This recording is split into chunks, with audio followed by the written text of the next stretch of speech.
Happy Families podcast. It's the podcast for the time-poor parent who just wants answers now. G'day, this is Dr. Justin Coulson, the author of 6 books about raising happy families and dad to 6 happy daughters, I think, most of the time, usually. Kylie, my wife, mum to those same girls. How good are the Olympic Games? Are you loving the Olympics? Well, let's be honest. Everybody who knows me knows that sport's not high on my list. So I'm really loving the quiet that comes over the house when you go downstairs with the girls to watch a little bit of it. Cannot drag you down even to watch the swimming. Like, holy smokes, didn't come near me when the Olympic road race was on for the cycling.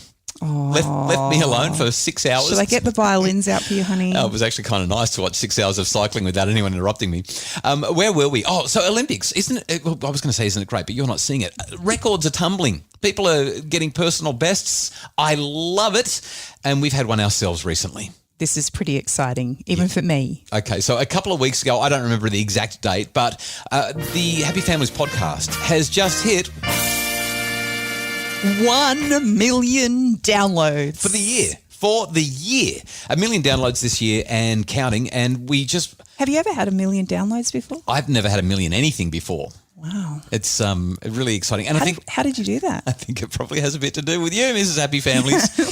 Goodness me. So we're so grateful to you for listening to the Happy Families podcast, for making us part of your life, part of your family. We've had some breathtakingly positive, kind, generous feedback as well. We've been seeking feedback so that we can make the podcast better. And every now and again, somebody gets cranky at us because we share feedback that we get. People leave reviews and we've been sharing the reviews. We're not skiting. We're just so grateful. And so for the person who wants to complain about us sharing our reviews, we're not trying to say that we're awesome. We're just trying to say how grateful we are. And I want to share this one. This one came through from Sarah. And she just said, congratulations on the 1 million downloads. Thank you for creating this podcast. It's a winner in my ears. I love hearing it all. From Justin blowing leaves off the roof. That was the day when I slid off the roof, right? 2 stories and landed without any injury. To Kylie reversing into a parked car. And let's not talk about Benson. Seriously, you two are an absolute joy to listen to. I can't share any wins about my little ones because I don't have any little ones yet. Not yet anyway. So Sarah doesn't even have kids and she likes the podcast, which wow. I mean, fantastic. Thanks for listening, Sarah. Who knew? I thought we were literally only talking to parents, but thank you. But then Sarah says this. In saying that, I'm not sure why I originally downloaded your podcast, but what I do know is that when I'm a mum, I hope I can be half the mother that Kylie is. Wow, what a mum you are. Having your daughters leave you for mum's eyes only notes and having open discussions where no topics are off limit is just so amazing. The way your girls can articulate their feelings is beautiful. When your youngest can describe that she's not feeling spoiled but grateful is something so special. You're an inspiration, Kylie, and this is why I continue to listen to the Happy Families podcast, and thank you. No, I didn't get a mention there. You did. So Sarah doesn't have kids, but she's clearly taking notes because she is. I'm only just remembering some of those things that she shared. That's amazing. We wanted to share some of the highlights, some of the best bits from our conversations and from our podcasts throughout this year that have led to 1 million downloads. And Kylie, why don't you intro one of our first moments that really captured people and gave us a lot of feedback? When we're talking about highlights, we can't go past our episode 194, Kylie Quits. This created quite a stir. I was so grateful for how many people reached out to me because they were really feeling the heart of it. And what I loved was just the opportunity people had to rethink their own situations and work out what was most important, tapping in with those values. Here's what happened. I really started to unravel. As I thought about, this wonderful opportunity that was placed before me and then the realization that logistically I just couldn't make it work. I guess I kind of went into that big black hole that I think mums all around the world go through at some point is, when is it going to be my turn? Why do I have to always give up the things that I want? And I'm going to get emotional because it's a really, really difficult space to find yourself in when you recognize that you've given so much for so long and you want something. Yeah. And you want it bad. And then you realize that it's actually just not going to work. Couples need to be able to come together on these topics. And for us, we decided that, you decided that you're going to wait another couple of years. It took me a while to get to that realization. But as I kind of wrestled with all of those feelings of, I guess, sacrifice and feeling hard done by, and not from anything you had said. I mean, you have been an amazing support as I've kind of worked through it, and you were happy for us to organise to have a nanny come along to make this a realisation. Well, I said I was happy about it, but now that we're talking about it and the decision is made, I wasn't that thrilled about it, but I would have to support you. You would have, and I know that. But then I started to kind of, I guess, take it through my values filter and start to really think about what are the things that mean the most to me? What are my priorities and what are the things that I stand for? And as I started to think about those things and really kind of live into those values, I realized that, again, privileged decision that I'm able to make, this was a want and not a need. And right now, my family needs me. And I need you. And you need me. I actually do. And that was still hard, even coming to that realization for myself. That was hard to sit with for a few days. What I found is that the longer I sat there, this suffocating feeling that I had been experiencing as I was trying to work out how I could do it all, you know, how I could be the mum that I want to be and the wife that I want to be and be where I need to be, but do something I want to do. I couldn't physically do it all. And so I had to make a decision about what was most important to me. And at the end of the day, my want, it's at the bottom of the list. What I love about that one as well with the feedback we got is that so many people saw the title of the podcast, Kylie Quits, and they thought that you were quitting the podcast. Well, it would have been Kylie's got sacked, but anyway. No. Based on the feedback you're saying, one of our more popular episodes as well earlier in the year was when we interviewed Jessica Rowe. What a delight. Oh, she's a scream. And what a crap housewife. We do what works for us, and I have embraced being a crap housewife, Kylie. I have piles of washing. I've got dirty dishes in the sink. I'm not a great cook. I used to put far too much pressure on myself to think I had to have all of that together. And the only person I was letting down was myself. I'd get myself in such a lather. And so now I go, you know what? I'm enough. It doesn't matter that I'm not good at this stuff because I can be good at other things. But I think the key is you do what works for you and your family. I just love it. This week, it seems that you have made national headlines for exactly that. Well, actually, it wasn't Jess making national headlines. Let's be clear here. This was Jess's daughter's lunchbox from 2020 that made national headlines. So can you tell us all why was your daughter's lunchbox making national headlines this week? Well, first of all, how hilarious that the lunchbox made national headlines. Essentially what happened, we're getting ready for back to school. I mean, I'm doing star jumps this morning because both my girls are back at school now. But we're getting ready just the other day, and I thought, okay, time to, get the school bag ready, get the lunchboxes ready. Lo and behold, in my youngest daughter's lunchbox was the lunch that we hadn't unpacked from last December. Oh, no. And you think we would have smelled it, but no, because it was in this cupboard under the stairs with a whole lot of other junk. So that was obviously sealing the smell in there. But I unzipped it and, oh, my goodness, the smell, the stench. In one Tupperware was just this green liquid, and I'm not sure what it was. I think potentially it might have been some cucumbers that liquefied.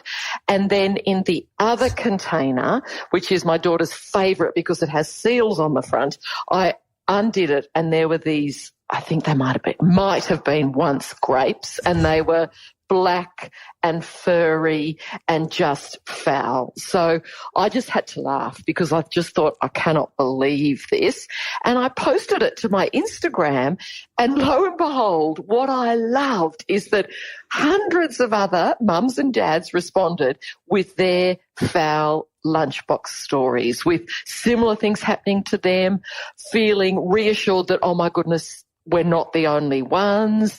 Others sharing stories about how they'd had cheese and bacon rolls in their kids' lunchboxes, and they opened them and suddenly they thought they were tennis balls. Oh, that's disgusting. So I think the thing is, we've all been there. I mean, I'm sure for you guys too, perhaps when you were younger, like I remember putting my hand in my school bag when I was probably about Giselle's age, which is 11, and there was this powdery substance in the bottom, and it was an orange. It was a whole orange that had basically, over the time, it just powdered into this foul thing. So yeah, I do definitely remember the orange days. They all get all kind of blur. And I think the thing is, what I love about Insta, because we hear negative things about social media, but what I love was hearing all these other people's stories. We can laugh at ourselves. We can think we are doing our best. And if you have that stenchy lunchbox every now and then, that's okay. So Jess is just an absolute delight. We're going to completely change pace here, though. One of the funniest things that we've talked about all year long, and I think this is really why we got 1 million downloads, was the time when you went running with a wedgie. I learnt very quickly why you don't wear Lycra on Lycra. Our health journey continued on Saturday when the gym put on a kind of a family fun run. Yeah, sure, down at the park. The kids didn't want to get up because it was cold. So you and I headed down to the park so that we could run, what was it, like a 6K run through the Daisy Hill State Forest in the southern suburbs of Brisbane. Yeah, so this is not a flat run. No. This was up and down hills on mountain bike terrain.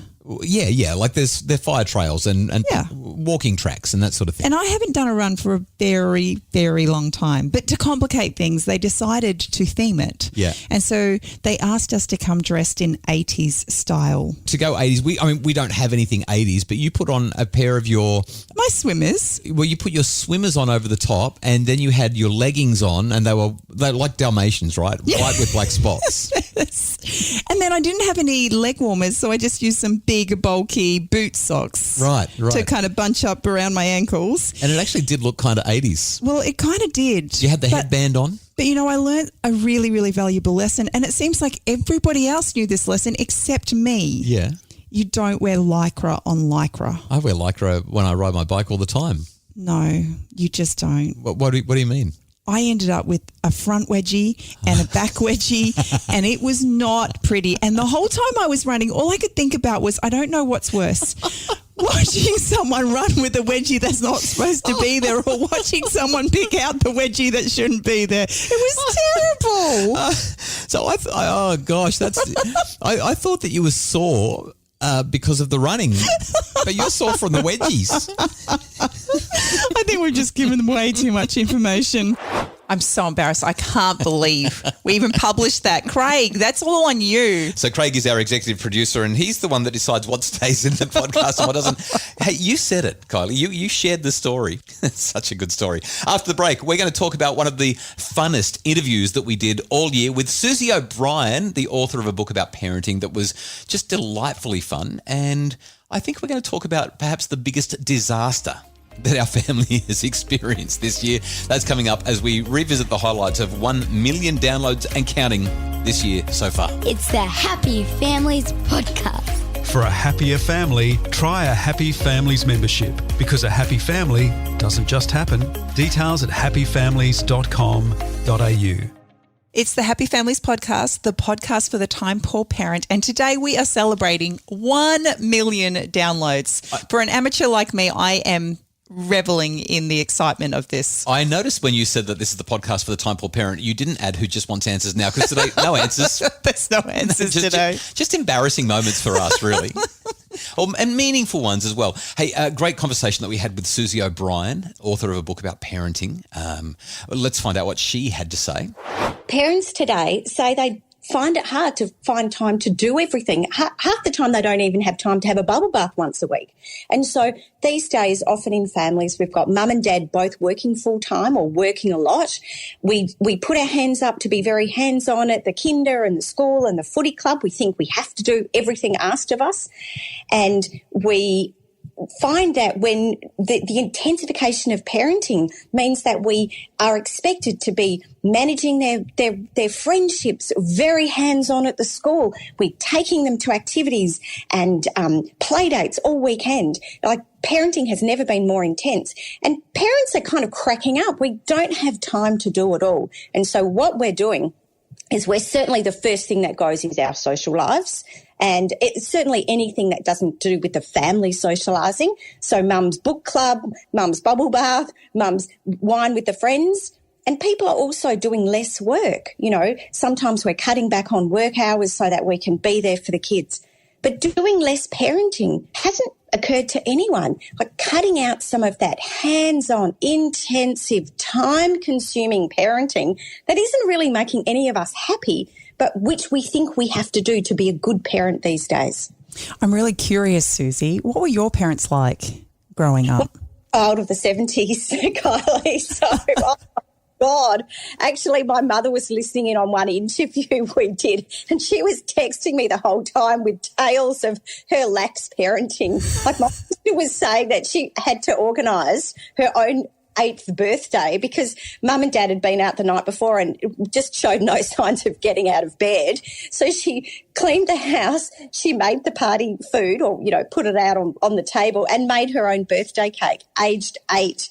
And it wasn't like that most of the time. They were very, you know, very dutiful, very good parents. But the thought of them leaving work early to take my sister or I to activities, the thought of them arranging their weekends around what we wanted to do instead of stuff that they wanted to do around the house mostly, kind of cementing things into the ground, you know, what parents did back in the 70s, wouldn't have ever occurred to them. Like they ran their own lives and we fitted in with them. What a great conversation that was with Susie. But I think if you're talking about meaningful things, one of the most meaningful experiences and most memorable would have to be our Mother's Day episode. What makes you proud of Mum?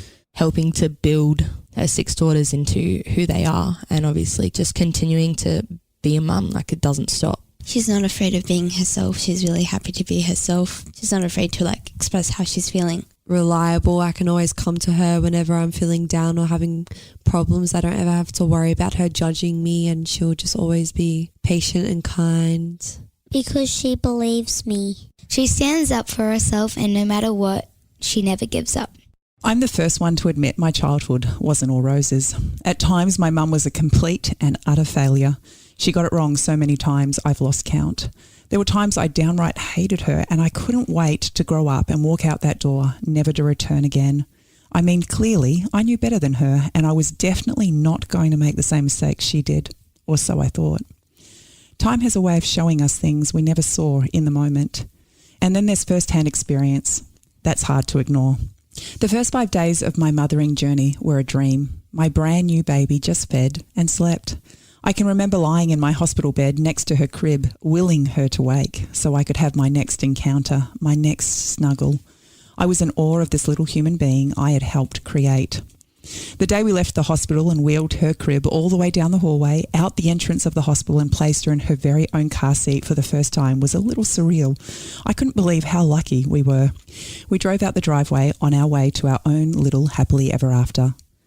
But within moments of us leaving the safety of the hospital and help at the push of a button, she started crying uncontrollably.